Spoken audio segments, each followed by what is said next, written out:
What's happening, guys? It's your girl Mina. Welcome back to my channel. You already know what it is. We're back here. Big up to my bro Saeed. Friday evening vibes. First and foremost, how are you doing? I hope you're doing well. I think you're on mute. You're on mute. You're not on mute. Oh yeah. There you go. Yeah, I'm all good. I can't lie to you. I'm all good. Obviously Friday, you know what I mean? Drop my Mubarak to everyone. And you know what I mean? It's cold, but other than that, we've got a game this weekend. It's a bit of a weird one. It doesn't really have much kind of hype to it. You know what I mean? I don't know what it is with Man United anymore, but our games don't really have hype to it because we're all just kind of like doom and gloom about our team. So we don't really kind of hype it up. So yeah, but we have got a big game this weekend. It's almost like a 6-pointer because if they win, they go 11 clear. We win, we go 5 behind them. So we need to win this game. We definitely need to win this game. They've got 2 new starters or 2 new players, that could feature tomorrow. And United got a bunch of players coming back from injury. So it feels like we got new players as well. Is there any people you're kind of looking forward to seeing coming back into the team? I'm sure everyone's waiting for me. Licha and Casemiro.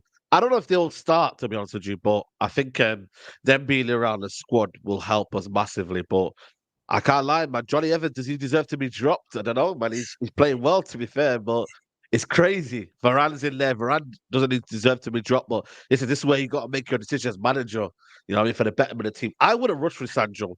I'm very, very cautious. Sancho has to be kind of almost delicately, managed well. You know, we can't rush him in. We can't overplay him because that's what we did last time. We overplayed him. He got injured. That was a serious injury, you know.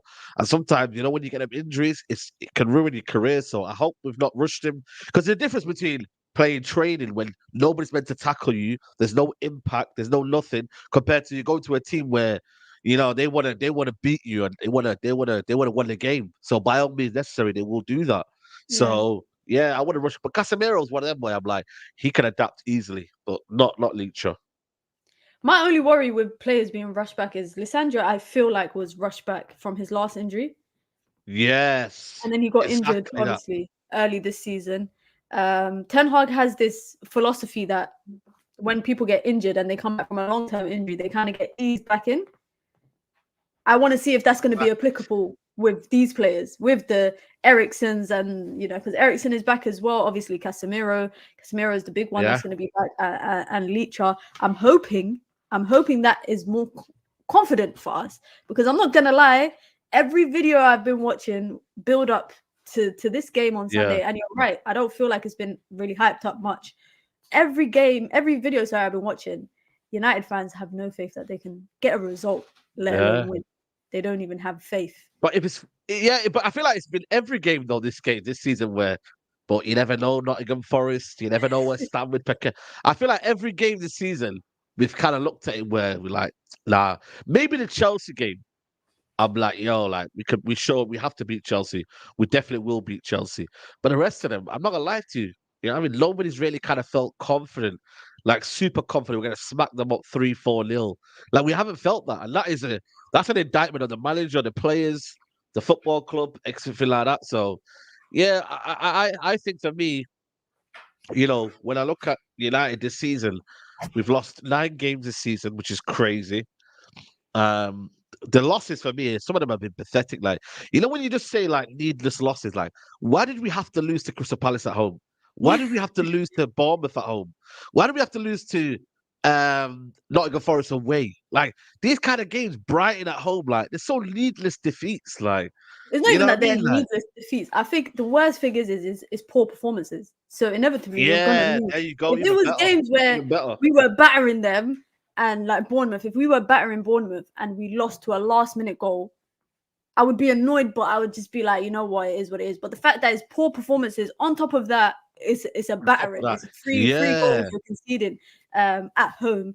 It's quite embarrassing in my opinion. It's embarrassing. Yeah, no, it's embarrassing. You know what I mean? That, you just have to just say the truth sometimes. You know what I mean? Like, no point hiding away from the truth. Like, we just got to put it into perspective this season. Like, it's been poor, like very, very poor. You know what I mean? There's no hiding away from that. You know, so So, are I you feel like the confident in performance any way? Are you this confident? game. I think for me, Anything? I am in a sense of I feel like we will. Evidence has shown us that the high line helps Man United. The high line helps Man United's game as well. So the proof's in the pudding. Like high line against Aston Villa, we won the game. I think Chelsea, to be fair, also they played a high line where they kept getting in. We kept getting in behind and like we won that game. So a lot of the games where we've won, like I feel like for me, like the high line has helped us in that aspect, and we've won the game. We've managed to win the game. So I feel like for me, yes, I think I am confident in the sense that we won the game. I'm not talking like 3-4-1. I'm thinking about we're just about go over the line with the result. But Tottenham, listen, I feel like Tottenham they're gonna come in and beat us and make a statement. You know, I think Ange's gonna come in and want to put a statement in this team because I feel like when you look at it, the last couple of losses that they've had against Brighton, they've had no centre backs. They've got Romero and Van der Ven for this game. And when they have them And two they've in just there, brought a they new do centre look. back, right? Yeah, Dragazin, is it? Dragazin? Dragsu or something like that. Yeah, Apologies if I something like that mispronounced anyway. his name, but Yeah. obviously Eric Dyer's left, and then they got Timo Werner. My biggest worry first, when the fixture list came out, I was worried about Son, but then I realized he was going away for the Asia Cup. Yep. Do you feel like they could still be a goal scoring threat? Because we're going to talk about a few individual players, but do you feel like it will still be a goal scoring threat in terms of Spurs? Defensively, do you think that United got a job to do? Although I feel like we've always Yeah. got a job to do. Yeah, we've always got a job to do defensively. I think United going forward, we missed a lot of chances against Villa, and Villa almost like the thing is with Villa, they sat back and just almost like gave in to us. Like they kind of almost like lost ideas. Yeah. And I feel like for me, with what I've seen of Tottenham this season, they've kept playing the same way, relentless football. They play football. One thing that I am bit kind of, it's the way they kind of go from defense to attack, their transition, the way they play football, the way they press. It's been very, very like, you know what? It's been a joy to watch Tottenham this season. So can United cope with the adversity? Can they cope with the lack of not having the ball? You know what I mean? Can they press? Are we going to get pressed too much where, let's say if McTominay's playing midfield, we get exposed in there? You know what I mean? So there's a lot to kind of understand in this game that it's not going to be plain sailing, and Jim Racker's going to be there. I feel like the atmosphere as well is going to have to be on point because, normally, yeah, we lose a game, we win a game. There's like this kind of crunch game where everybody believes that Ten Hag's going to get sacked after this game. I don't think for me, like it's been that atmosphere where everyone's like, if this game is almost like the El Sacico, but it does feel like, he has to win this game to save his job because if he loses that's 10-1. And that's not a good look, to lose 10 games this season. I don't think he'd get sacked, even if we lost to Spurs. I don't think he'd get sacked. I've almost lost faith.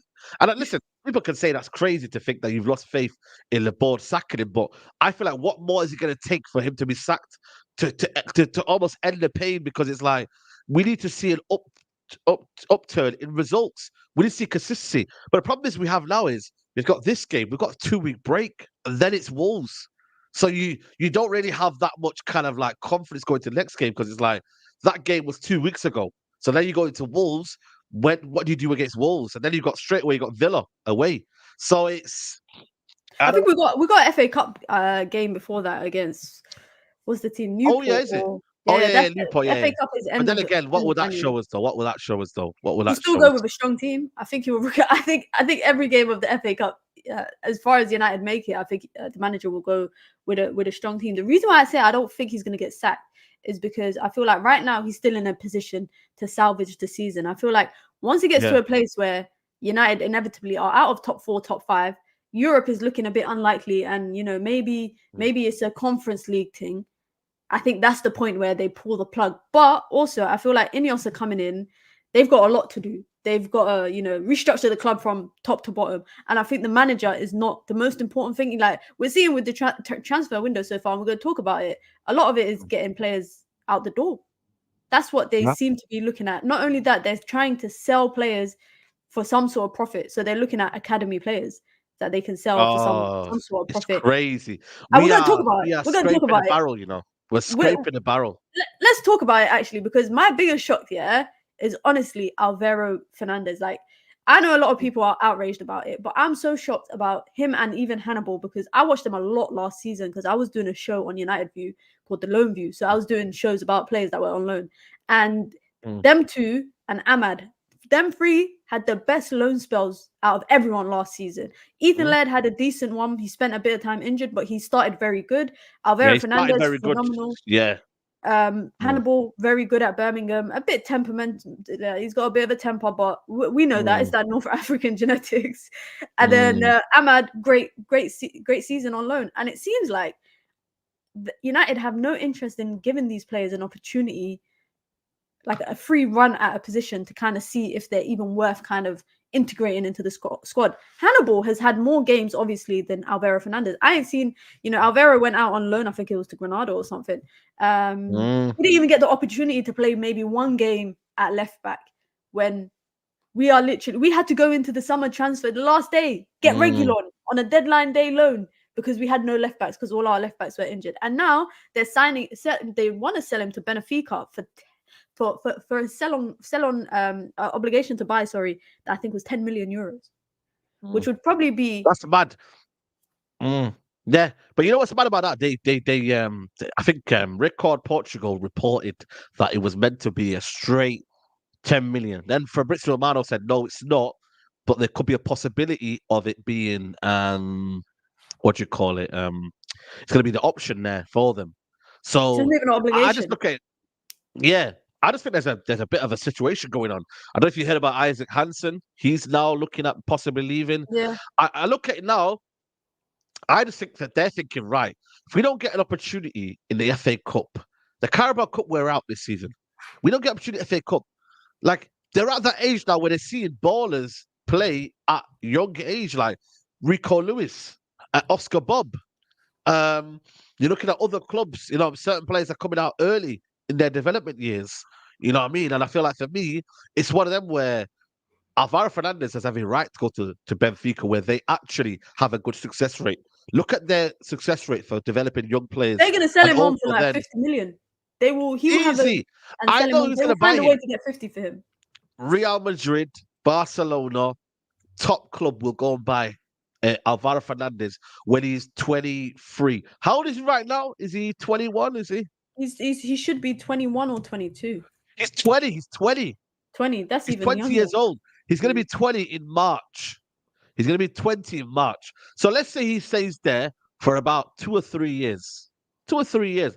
By the time he comes back, he's going to be 23, 24. Bear in mind, we brought him from Real Madrid. And this is one thing I don't understand. We brought him from Real Madrid Academy. We brought quite a few players from Spanish academies in that window. I think it was around 2020 when we brought Ahmad. We brought Hannibal. Yeah, we brought a lot of them. Yeah, no one got a sniff. Barely any of them. I think Garnacho is probably the only one that's come in that window into the academy and then gone on to be integrated into the first team. And that actually just shows you the shortcomings of Manchester United, going out into Europe, buying young talents, bringing them to the academy, developing them, and then selling them for peanuts. But for me, the biggest shock, honestly, Alvaro Fernandez, just because I've looked at it that even in the summer before we signed Reguilon, I was like, why are we doing that when we have an Alvaro Fernandez that can play wing back, can play left back, and can attack, I think, very, very well. And you won't know, in my opinion, you won't know what you're going to get with him unless you play him. It's as simple as that. And I feel like and that's why I have questions about Ten Hag sometimes, and not just Ten Hag, but even like INEOS. I'm curious to see what is this part of their strategy to just offload players that have no path to the first team, and then kind of give opportunity for other players from the academy to get into the first team. Facts. Yeah, yeah. Like I said to you, the thing is with Ten Hag though, he said and he's kind of committed to that. Is that yo, listen, I'm here for results. Like he's made that clear. He's here for results. He's not here for anything else other than results, and that's the way he's gonna go right now. There's no other way he's gonna deal with the situation other than we're here for results. It's as simple as that. And we can like it or we can't like it, but that's his kind of prerogative. I think for me, there has to be a blend of balance in there. Kobe Mino has shown though that if you're good enough, you're old enough. You know what I mean? Like it's simple as that. I just think right now you got Garnacho and Kobe Mino. I think Ten Hag might be like, yo, that's enough for me right now. Everyone else has to That's his show 2 academy players that he's consistently. brought through. That's in Yeah, his 2 years, he's brought through 2 academy players. That he's matched two. the quota. Yeah, he's matched the quota. So he's thinking, I don't need to do more. But like I said, I just look at it from a point of view. INEOS, what are they thinking of this? What are they thinking of the whole What are situation you now in thinking of terms of, INEOS? What are you thinking of INEOS in terms of I don't know, their Jim will fix it. That's what they said to me. That's so I'm in thinking with that terms of their mantra. Jim will transfer fix it. strategy? Yeah, Jim will fix it. Jim's coming in to fix everything. He's coming in to understand what's going on, etc., etc. So he's coming in, he's going to solve everything, he's going to fix everything, and he's going to bring in the football structure. So far, the Premier League hasn't improved it yet, so we don't know when that's going to happen. That should take around 6 to 8 weeks, apparently. Yeah. So you're looking at February time, yeah? Okay, say no more. We've talked about February time, yeah. Now, what do we do as a club in terms of bridging the gap now? What do we do? Do we wait around? Do we let the players go? Who's in control? Is Ten Hag still overseeing a lot of the vetoing of transfers and people staying, people going? 'Cause remember, Hannibal took a while for him to leave. He's only just about leaving now. Palestri is only about to leave right now. Donny van der Beek only about to leave right now. Like there's a lot of things that are just only about to leave, like fully. Beforehand, it was like, oh, I need you to kind of stay. I need you to kind of not go anywhere. You know what I mean? So I look at it and I think for me, the manager, the players, I feel like there's a lack of kind of almost what the word is like planning involved with United. There's no planning. Like who's the future, who's the present, and how many players are you going to get rid of? This summer is going to be the summer of exits. It has No, to but be the we say summer of that exits. every summer. We say that every Well, summer. We say it's it the has summer to of be. exits. A lot of players leave on freeze. And like we're kind of just 14 players out and then 7 players come in or 6 players come in. This year, I think Right. unfortunately United find themselves in a position where they kind of have to, I would say, break down the house and build it brick by brick all over again. So Brick by brick. inevitably this window and the summer window, I think this window they're focusing on probably getting the loans out, getting academy players out, trying to boost their Yeah. worth. And then there's going to be players that leave on a free in the summer, Anthony Martial, etc. They're going to leave inevitably on a free. Then you look at the other players that am I able to sell them? Maybe Scott McTominay, Harry Maguire, whose contract finishes next year, so they have to trigger Next year. his 1-year extension next season so that they can sell him for something. Or they might give No. him a new big contract and then I sell think him they might do, because I can't lie. I don't know. I think they might do, I think they might give him a contract. I think there's certain people that are going to be destined for contract. I think McTominay's going to get a contract as well. I think it's McTominay's the going to stay British as core. well. They've made it clear that INEOS have this idea of the British core, and I think that's why we've been so heavily linked to like players like Elise, etc. Players that have grown in British institutions and academies. So I think, and that's why I say it's not far-fetched to say that I feel like Maguire might get a new contract next season. I genuinely think that, especially if he continues once he comes back from injury, if he plays well, and if he goes to the Euros and England get far in the Euros, he's getting a new contract. Harry Maguire's getting a new contract. Wow. That's crazy. Especially as well. Yeah, you're right. In the Euros, how does he do, etc., etc. You got to remember, he's going to be 32. Is it 31 now? He'll be It's still 31. very. It'll still be relatively young for a centre back. I mean, it's not an old, for a centre back. They could go on for a little bit longer, but yeah, if he goes to the Euros and then possibly wants to make I don't know, does he want to make the World Cup squad in 2026? And that's only 2 years away as well. He'll be 33 by then. So I feel like there's a situation where he thinks, right, I've got 2 more major competitions. I could possibly stay and I could be at the best club for me to have that platform. Because if he doesn't, then you know what I mean. It's crazy. Yeah, big up to Riri. Yeah, Big up it's to mad. Riri They says give that'll it be another crazy if they contract. give McTominay another contract. Man is a scrub. But this is Wow. why I say the whole idea of the British core, it kind of makes me feel like they will be players that will be integrated by INEOS. And you know what? If INEOS have a plan, they got a plan in it. I'm curious to see what this plan is, especially for the summer, more so for the summer transfer window. We can talk Yeah. about this January transfer window because one player we've been linked to, and obviously it's actually in the title of this video, is the striker goal drought. We've been linked to so many strikers this window. Inevitably, it looks like if United do get a striker, it would be a loan in this window. But we've been linked to Brobby. I spoke to someone that I know that's a big Ajax fan, and they said that it's the funniest thing ever for you. They said we thought it was bad with United buying Anthony, but if United genuinely buy Brobby in the summer, then I don't know. My friend was like, I don't know what's wrong with your club, and I think it might just be paper talk. It might just kind of be that stuff. I think it is, I was speaking to Tyrone before, and I said the same thing. Like, you got to remember, Man United have got a situation with INEOS now. They want to veto transfers and whatnot, not let Ten Hag have control. I do believe they're playing on the United clickbait storylines in terms of what sells news. Because if I put a news out now, saying exclusive, Manchester United are looking at this player here, you know how much news aggregates retweet that and put that out there? It just creates traction. Man United is the biggest place for you to put in like drop a bomb or drop something. Like, it's easy, you know what I mean, to do that. And I feel like for me, that's where I look at United with the Brobby thing. It could be right. It could be right. I don't know. But if we sign him, oh my God. Even how bad the market is, Miller, even how bad it is, Brobby is not the first person, not even the second, not even the third, fourth, five, six. He's nowhere on my. He's not on my list at all. No offense to him, and no Never. disrespect. He would But never be on my list. he would honestly Never, ever would it be on my never list. have been on my Never, list. never would be on my list. You know what I mean? So, Brobby yeah, did say, "I'm 100%. ready if you need me at United" about Ten Hag one day, just like Anthony did.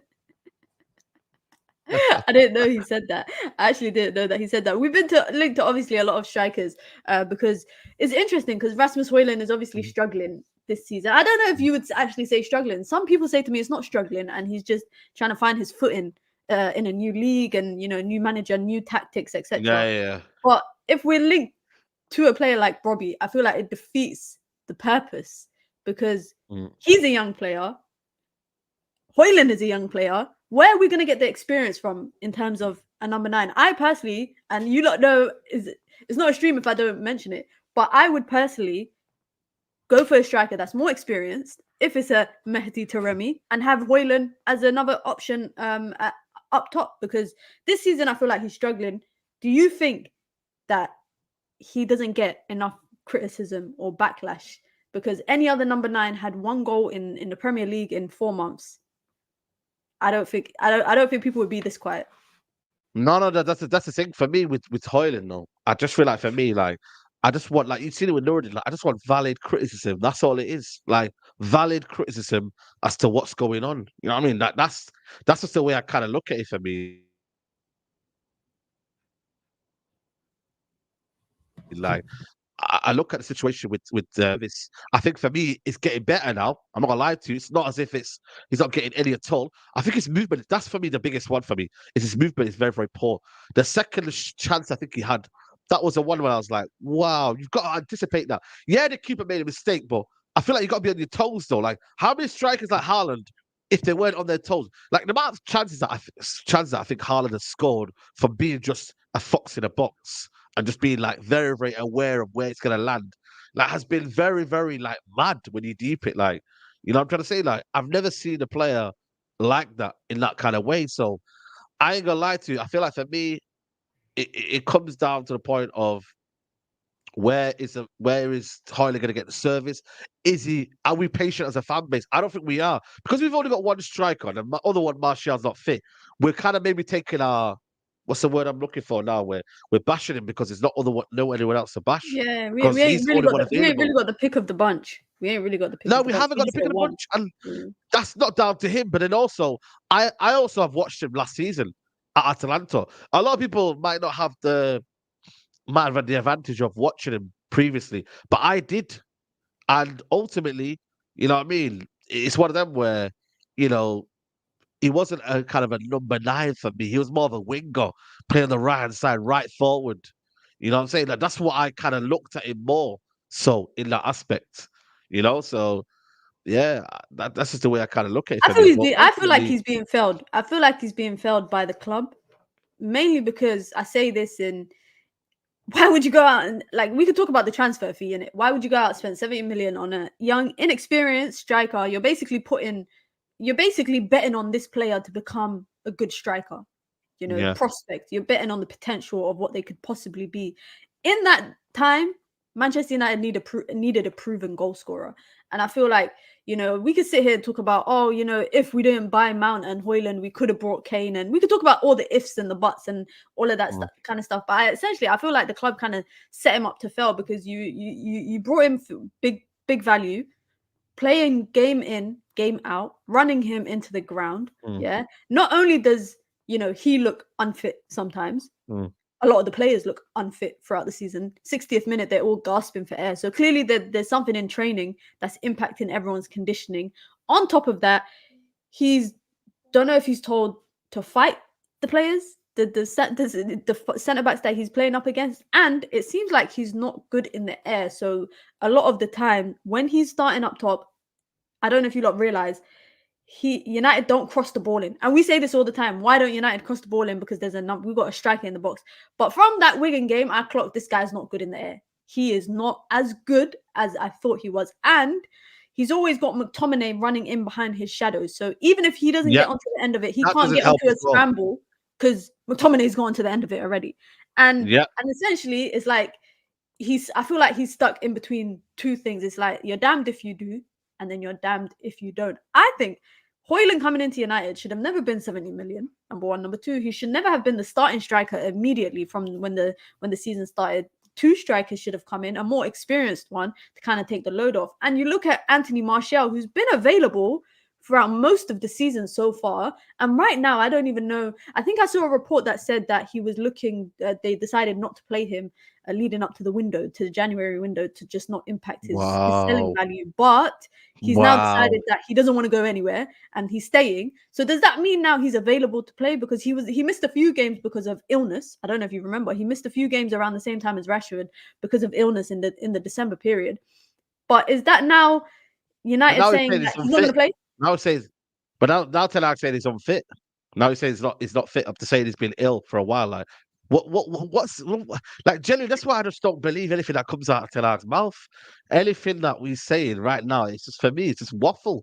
And I listen, I waffle a lot, but he waffles more than me, man. Because I don't know what he's like. Generally, what's going on? Like, what is it? Like, I get it. Martial's record this season has not been great. His injury record has not been great. I understand that. I fully accept that. But come on, guys, man. Let's not do this to the point where, you know what I mean? Like, now Martial might come out now and say, them things are lies. I am fit and I am ready, but I'm just not being picked. Like, I don't think Martial would. I don't think Martial. He did it before. Remember? I don't know. I feel like he's the kind of. I feel like he would say it once he leaves the club or once the manager leaves the club, because he did that with Oli and Jose. He spoke about them way after both of them left. So I feel like he did with Rangnick though. Remember Rangnick called him out. Called him out. When Rangnick called him out as well. It's funny because called him out and then. It's funny, sorry, because we're gonna get onto this later into the show, but Rangnick said to Sky Germany today that he's never had any issues with Jadon Sancho, and he was kind of shocked that Jadon Sancho was having issues at United because he's always been a good professional and all of that. It seems like the players that get on with Rangnick don't get on with Ten Hag, and the players that get on with Ten Hag probably don't get on with Rangnick. Funnily enough, with Martial, it's like, for me, United have no striker right now. Essentially, all we have is Hojlund, and then we have Rashford as an alternative.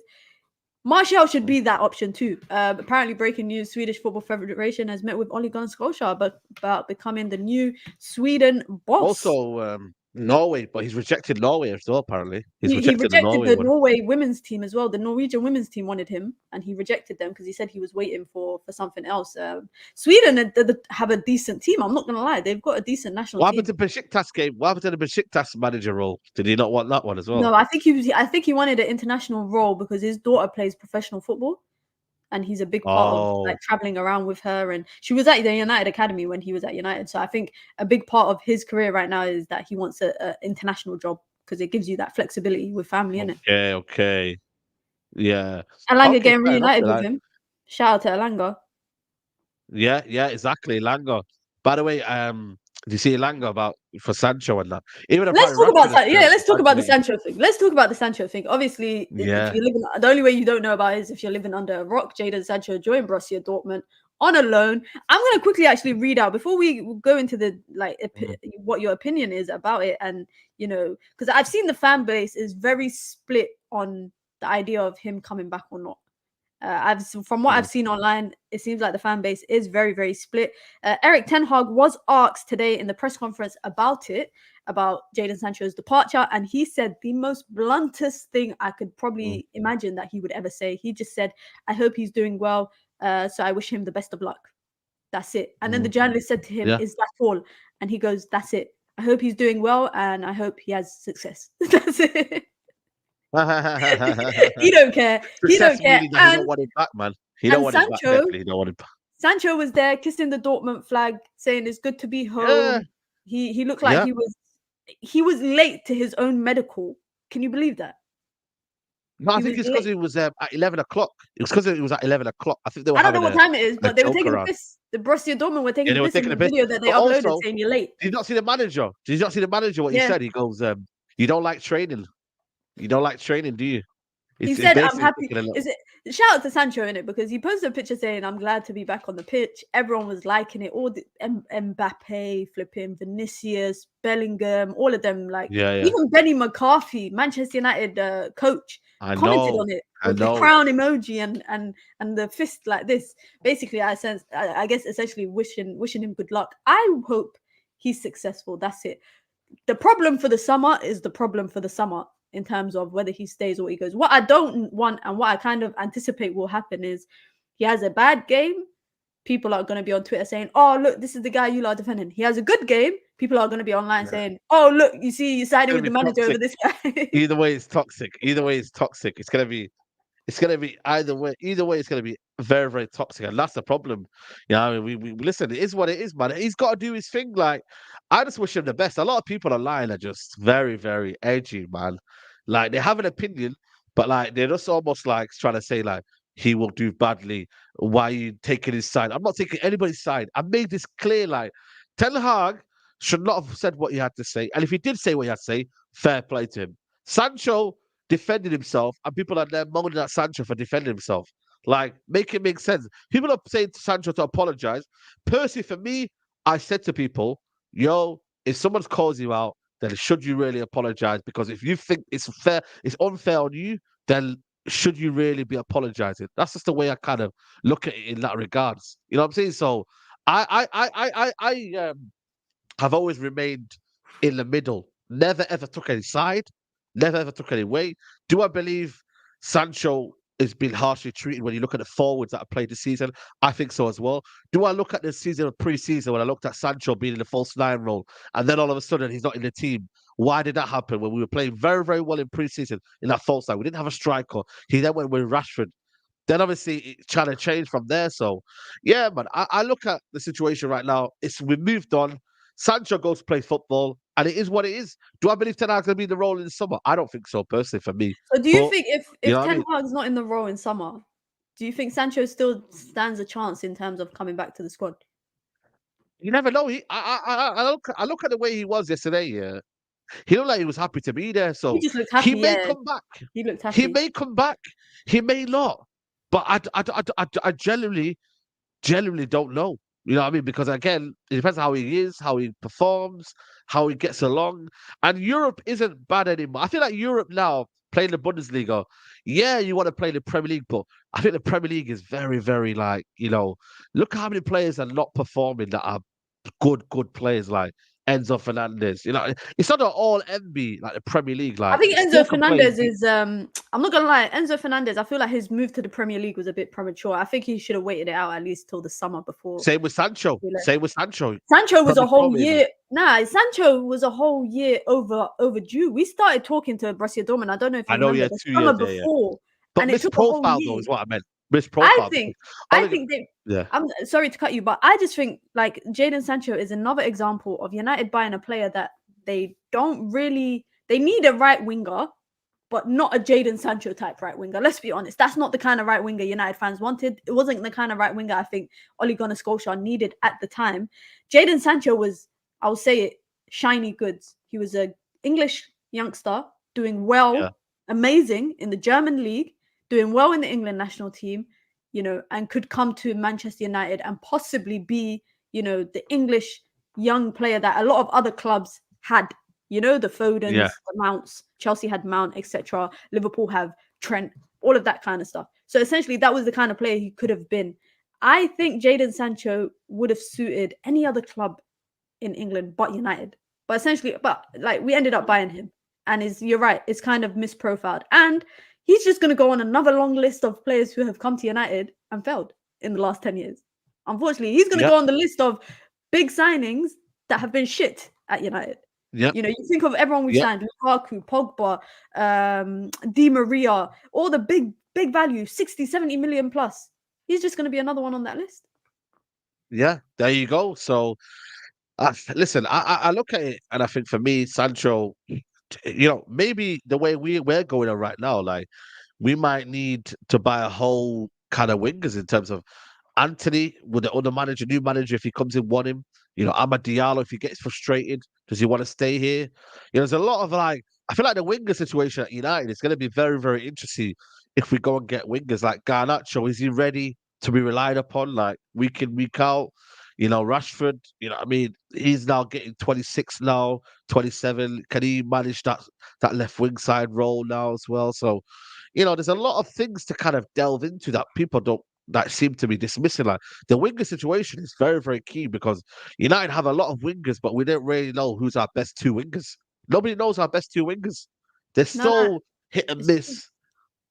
Yeah, we don't really know. Like, obviously, Ahmad's not got a chance here, but if he does get a chance, is he going to stay week in, week out? I don't think this manager always wants to keep you on your toes, but it's like, broski, you don't have to do it all the time, you know? Like, it's good to sometimes know, like, it's your place is secured. If I'm a player now, yeah, you want to be on your toes and that, but certain positions, you just got to know that, yeah, I'm playing today. Like, you know what I mean? Like, I just, especially where Man United are right now as well, they need consistency. Pep Guardiola and all them teams, yeah, they can afford the luxury of changing personnel because the system is so strong. Same with Liverpool. Their system is so great. Right now, we don't really particularly have a foundation and a system that we rely on every single week because it fluctuates. Look at the way we play every week. We play 1 week, we play good, or we play bad 1 week. You know what I mean? It's so hit and miss. So I feel like for me, you've got to have a steady team that you know you're getting. So in the summer's transfer window, would there be any players that you think would suit United? I'm not gonna lie. Right now, I don't know anyone because I just don't know the identity of United. So it's difficult to kind of identify players. But INEOS are going to fix it. It's okay, guys. INEOS are going to fix it. Yeah. And they've got a sporting project. They're going to have a transfer thing. I saw today a report saying that Sir Jim Ratcliffe plan to use their relationship with Nice basically to buy Todibo in the summer. So essentially, I don't think Nice will sell him in the January transfer window. United could be top of that list. But there's a lot of players out there that could fit United, but they could also go down the route of a Jadon Sancho where they come to United and they don't do good. You know, Mason, let's look at Mason Mount, for example. Yeah, we were better off not buying him. We were, and I don't mean because he's shit. Unimpactful. He's been injured most of the season. I genuinely cannot remember the last game I actually saw him play. We could have saved 60 million, waited till summer and got him on a free. And United would have had 60 million to spend on something else. And unfortunately, that's just another Murto and Arnold kind of what's that thing? Murto madness, as people like to say. Murto madness, yeah. Not. But like I said, I think the situation was that the manager clearly identified midfielders in the summer, but we didn't really need Mason Mount. You could have waited a year, got it for free. But problem is, though, I think Liverpool or someone would have came in for it because he was adamant to leave. So the Man United said, hold on a minute, can't really afford him to go anywhere else. We need to go get him now. He wasn't going to waste a year at Chelsea to stay. He wasn't. It was almost like the golden place to go to Man United. And it hasn't worked out. And I don't think we'll ever be at a place where Mason Mount will work at Man United because then you have to play Bruno and Mason Mount in a team. Like, where's Kobe Mino? Is he then become a rotational player? You can't have a rotational player you bought for I think he 65 could million. work. I think he could work, but my concern more is the fact that he's just injury prone. Like I just don't. He's missed a lot of games this season to injury. I think I remember looking at the stats the other day, and he's basically missed more this season than he has in his last couple seasons at Chelsea combined. And we're only halfway through the season.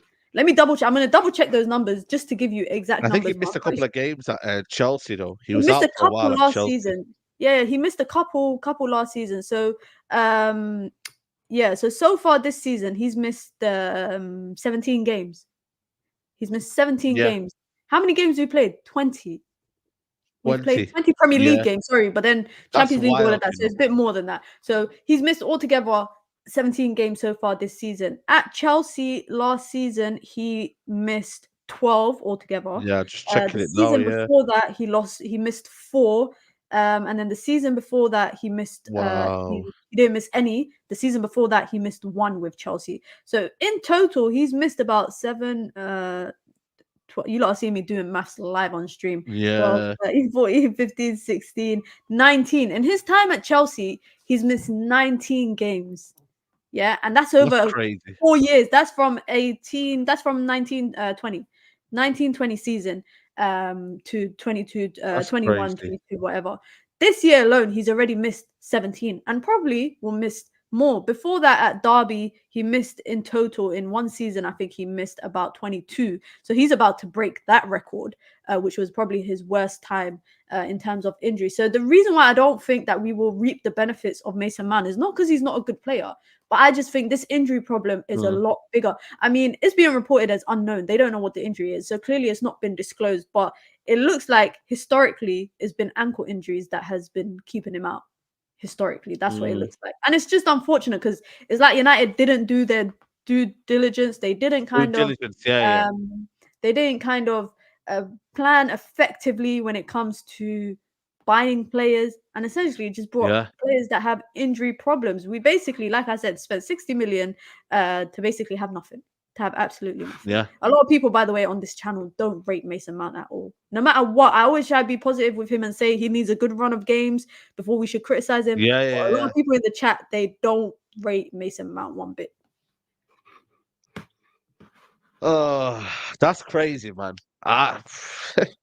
What can you do? But I knew the same. The thing is with Mason Mount, though, I don't think he has any outstanding qualities that I'm like, wow, like, we're gonna be unbelievable with Mason Mount in the team. Like, I don't see that in him. Like, you know what I mean? Normally you can say to yourself, right, this guy's got outstanding qualities. Like, I don't see that in Mason Mount. Like, you know what I mean? Like, and that's why I was so adamant not to kind of almost, take him at the football club. Because I was like, what's he different to Bruno Fernandes?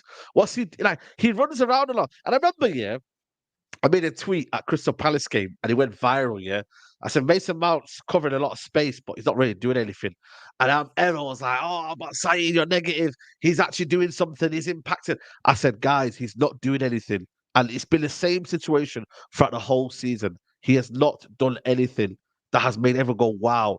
You know what's funny? I got criticized last season. I got shout out to anyone that remembers on United View. I got dragged one live stream, because I was praising Fred, and I said that Fred he's balling out, I said Fred runs a lot, and I said that's what we need in United. We need people that run, but run with purpose in it. There's no point having someone like McTominay who's covering a lot of grass, but really they're missing 90% of the time. And I remember I got dragged. Then a few weeks later, we had we beat Spurs last season, and Fred was man of the match. And then a few months later, we played City. Fred just followed around Kevin De Bruyne. We beat City, and I think United miss that Fred, the balance that he brought in the midfield, because it's one thing to just run a lot. It's one thing to just run a lot. I think essentially you need to have a player that runs with purpose. I don't mind if Mason Mount, or for example Fred, he was involved in getting the ball forward and he was always involved in getting back. He was always that player for me, which was annoying. He was always in the right place in the box. So when the ball drops to his feet, he takes a shot. We know that's not going in. But if that was anyone else in that position, but he's always in the right position. He was always doing that. Yeah. And I feel like United missed that. United, I feel like, tried to replace that with Mason Mount, and it hasn't worked because he's just been injured. Yeah. But this is the thing that, you know, it is as well. Like, we've had so many injuries this season. We haven't had like quality to replace him as well. Only Milo's been the one that's come in and, like, you know, give us a little bit of a lift. Evans has done a little bit to kind of do that, but it's only really been Kobe Mino that's been giving us a lift. Like, everything else has been like patching up here and there, but also decision making. My thing is as well now, yeah, is that now that everybody's come back from injury, I think Ten Hag's going to make this even more complicated in terms of the lineups. Like, this is more than ever. He's going to be crucified for the lineups as well, because who does he pick? Does he pick Casemiro to start? If Casemiro doesn't get game time, he then becomes a bit disgruntled on the bench. Then Ericsson, so, I feel like it's like people say, oh, but problems with players is better for him or whatnot. Like, I don't know, I think Miller having more players available also mean that he has got to make more decisions in that regards. Like, he's I got to make agree. more decisions, so braver decisions as well. I agree. Big up to Ridwan with this comment. Says only 5 outfield players have not been sidelined through injury this season: Bruno, Alejandro Garnacho, Dallo, Mejbri, and Palestri. So those are the only 5 players that have not missed a game to injury, which means essentially if they haven't played, it's the manager's decision for them not to play, because it's not injury that they're missing out to. And you know what? I think it's a good problem to have in terms of options. Having options. I think, yeah, you're right. He will get crucified, for his lineup selection, but also he can justify it easily, because he can say he's, not started Casemiro this game because of match fitness. He can say that he took him off early because of match fitness. Same with Lisandro Martinez. He could say that he went for, playing Scott McTominay instead because of Casemiro's match fitness. Lisandro Martinez, he can say, oh, he didn't start, or he didn't finish the game out because match fitness. Yeah. He's got that on his side. What I'm interested to see is what he does, if he does it similar to what he did with Luke Shaw, where he played Luke Shaw consecutively for 5 games after coming back from a long injury, and then Luke Shaw obviously is now injured. So I want to see if he would do that. But going into Sunday's game, what would be your strongest lineup that you think United could win with? I'm gonna go with Onana, Wan-Bissaka. See, I don't think Lisandro's going to be back, so I'm going to go with Evans and Varane. Left back, Dalot. I'm going to go with Kobe Mino, Ericsson, and Bruno. Rashford, Garnacho, Hojlund. How are you liking this Garnacho on the right wing? Yeah. But I think for me also, though, he's going to play against Pedro Porro on the weekend. And Pedro Porro, you need to track back, because this guy is very, very good. So what does he do then? Does he put Anthony? I think he might put Anthony in that game, because of the fact that he'll track back. Yeah. And is that a good solution to put in? You know what I mean? Just because he tracks back. So you're going to basically say that, you know what? And that's one of the reasons why he played against Chelsea game as well, because, they have the wingers like to go forward, and it could be very, very tricky. So, you want them to kind of, help each other out in that aspect. So I would go with that team. But again, it wouldn't surprise me. Rashford is going to be against Porro. No, Garnacho, if he's on the right, Rashford on the left. Rashford on the left versus Porro. Yeah. And obviously, but even them, they're 2 very, very good left. I think Tottenham have got the 2 best left backs in the league. Possibly 2 best fullbacks in the league. When you look at it, like, there's a balance. Pedro Porro do you think Pedro Porro is better than Trent? No, this season I think Porro, for me, I look at Porro this season, I think he's been one of the best right backs in the league. Trent has been doing. He's better than Trent. I don't think he's better than. No, he's not better than Trent. No, same way Vicario's not better than Alisson. But Alisson, for me, I think Vicario's been a better, but it'd be the best keeper in the league this season. Vicario does outstanding, but Porro's been absolutely amazing this season. I'm interested to know. Sorry, I'm interested to know what changed with Spurs in terms of their recruitment, because it seemed like under Conte they were just buying anyone, and it seems like under Ange they're buying players that the manager wants. I'm going to talk about this with Fuad after this stream. After this stream, guys, there's another stream directly after it at 8 o'clock. So make sure you lot don't go anywhere, because I'll be doing a stream with Fuad talking about the Spurs game. So obviously I'm going to ask him that, because I feel like the dynamics in terms of their recruitment has changed. And as a result, they've got 2 top fullbacks. They've got a pretty solid back line, I think. Is a very a very solid backline plus a goalkeeper that they have, and they're now finding the goals from elsewhere. I think Maddison was meant to be back. I don't know if he's back, but I remember seeing No, reports. Maddison not back. No Maddison. No, most of their players are not back. So United kind of have an advantage in that instance, but then they do have Yeah, two new they do. signings. But you know what I mean? They've got 2 new signings, and also just in general, like we have to win this game. You know, a draw is not a good result for United. A draw does nothing. Still 8 points clear if they do that, and it's not. We need to win this game because I don't know what their fixtures are like. You know, Tottenham. Let me see their fixtures. I'm gonna quickly just look at the table because I wanna look at what the table looks like right now. And in the table, yeah, they're 8 points ahead of us. Fucking flipping out. Excuse my language. They've got Brentford, Everton away, Brighton at home, Wolves. They've got decent fixtures. You know, to be fair, they've got some big fixtures. You know, they've got some tough fixtures. You know, they've got decent fixtures coming up. And you know what? For me, February is going to be an interesting. February and March is the most interesting months for United. Tottenham got a difficult run, you know. But then again, United got a run of games coming up that doesn't work in their favor either, you know. Especially in the Premier League. Yeah. In the Premier League, obviously, we got Wolves is the first game in February, the first day of February. We got West Ham, Villa, Luton Town, Fulham, then City, Everton. Yeah. In those 6 games, I think we play half away and half at home. Yeah, we play half away and half at home, which again will be interesting. We saw what happened when we played against Villa at Old Trafford. As now at home, I think they're unbeaten this season. Going away to the Etihad, that's one thing. Luton Town will be an interesting one. United need to start picking up points, and not only doing that, but on a consistent basis. This whole sentiment of losing one game, then winning the next, then losing one, and then winning the next. I don't think it's cutting it. United have to go on a winning streak. Yeah. Have to go on a winning streak. It's too much like this kind of like bipolar United. It's too much, man. Can't do this. Listen, quickly before we wrap it up, obviously, scoreline prediction. You can be humble, you can be flashy. 2-1 United. I think United will just about edge it. I think it'll be a good game, you know. 2-1 United. I think it'll be end-to-end game, like proper basketball match kind of vibes. It's interesting because I feel like this season, bar City, Liverpool game, United were pretty much in it. I feel like the Arsenal game this season, to a point, United were pretty much in it. Chelsea game, obviously, we won. The Spurs game earlier in the season was I would say more of a difficult watch. But to be honest, the beginning of the season, United were still finding their footing. So I'm feeling a bit more confident going into it because I feel like the bigger games, they seem to be up for it. They seem to be up for the challenge. They seem to be up for the fight. Obviously, Ten Hag has a few more players coming back from injury. And on top of that, I think the selection process kind of gives him some variety to work with in terms of how we set up the high line with speed running in behind, you know, Rashford, Garnacho, Hojlund, who's a fast guy. And we ain't really got to see his acceleration like that in the Premier League. We've seen it in the champs. I think United can win 2-0.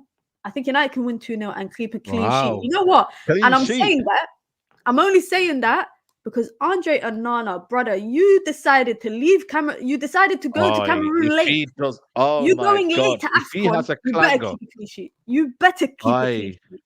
If so you say that more goal, from you better, you must, rather than what you think is going to happen. No, he better keep it because there's no way you miss the opening game of AFCON, like most likely, you meet up with your squad late because you want to stay back for one particular game. You have to do whatever it takes. I'm saying superpowers, superhero behavior in front of that net. You better keep He should be dropped for Cameroon, man. He should be dropped for Cameroon. Go over there and find out he's dropped. Let's quickly touch on that. I think it's disrespectful to your national team. If your federation agrees it with your club, that's one thing. But if I played for Cameroon and he was my teammate, I would feel violated by that. Violate, because we've all made the sacrifice. We've all made it down here early, and you haven't. Nah, that's a joke. Joke thing. All of that to possibly not keep a clean sheet. That's embarrassing. That's very embarrassing. And for that reason solely, I say he has to keep a clean sheet. You guys know what it is. Be sure to hit the like button. Be sure to subscribe. Get your predictions in the chat as well. Let me know what you think the scoreline will be on Sunday. I'll be live in about 4 minutes time. You lot don't even have to go anywhere. You can just stay on the video. Go anywhere. I'll redirect you. I'll be live in less than 4 minutes with Fuad. We'll be doing a pre-match preview, Spurs versus United. And over there, I'm going to be shameless in it. Forget that we're having a crap season. I just can't let Fuad stunt on me. I can't let Spurs fans stunt on me. So I am just going to be shameless. Be sure to come over to that. Be sure to hit the like button. Be sure to subscribe. Be sure to follow Saeed. Be sure to subscribe to myself. And we will be back next week. You guys know what it is. You lot asked for the regular shows. So we're going to keep bringing it. Big up to my bro Saeed. Always appreciate it. You guys know what it is. Be sure to hit the like button, guys. I'll see you in a few minutes, man. Peace. Big up. Big up.